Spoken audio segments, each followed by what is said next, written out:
Guys, in this lecture, you will learn about DNS. So DNS, or the domain name system, functions as an internet phone book. It resolves domain names to IP addresses. As we are aware, memorizing IP address can be challenging, but remembering domain names is more convenient, right? So DNS serves as the internet phone book. Rather than memorizing numerical IP addresses, we use human-friendly domain names such as google.com, right? So DNS translates these domain names into corresponding IP addresses. So that enables us to access websites and other online services. So let's see how it works. Guys, when you type google.com into your browser and press enter, your computer sends a request to the DNS server asking for the IP address associated with google.com. So the DNS server then looks up the IP address for google.com and respond to your computer with the corresponding IP address. Let's say it's 74.125.142.147. Okay. So then your computer can connect to the server at this IP address.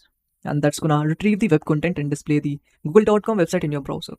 So in these steps, the DNS system enables your computer to translate the human readable domain names into the necessary IP addresses. Okay. So guys, this is DNS lookup and this is the reverse lookup. When you ask the Google, when you ask the DNS server who is this IP address, and this is gonna respond with the domain name. Okay, that's reverse DNS lookup. In DNS lookup, you are just typing the domain name into your browser and getting the response from the DNS server. Whereas in reverse DNS lookup, you are typing the IP address and getting this domain name as a response from the DNS server. Then next we have is DNS poisoning.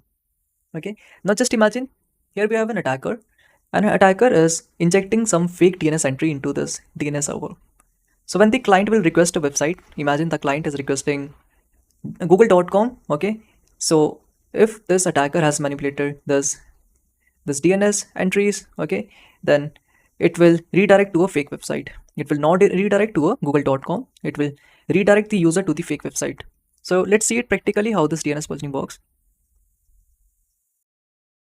Let's execute the DNS poisoning attack.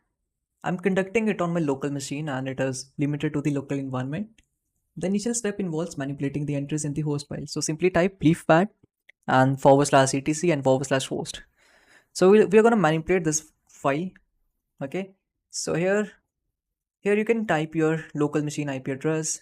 Okay, and here I'm writing google.com. Okay, so I have changed the entries in this host file, and then what I'm gonna do, I'll save this file. Hope this is visible. Okay, and then I will start the Apache 2. Then what you can do, you can start service Apache 2 start. That will start the Apache 2 service. And if you type here google.com, okay, this is gonna open the Apache 2 page. Okay, and even if you type your IP address here, this is gonna open the same page. So here you guys can see this is redirecting me to this page, this Apache 2 page. That's how it works. That's all for this lecture. Thanks for watching.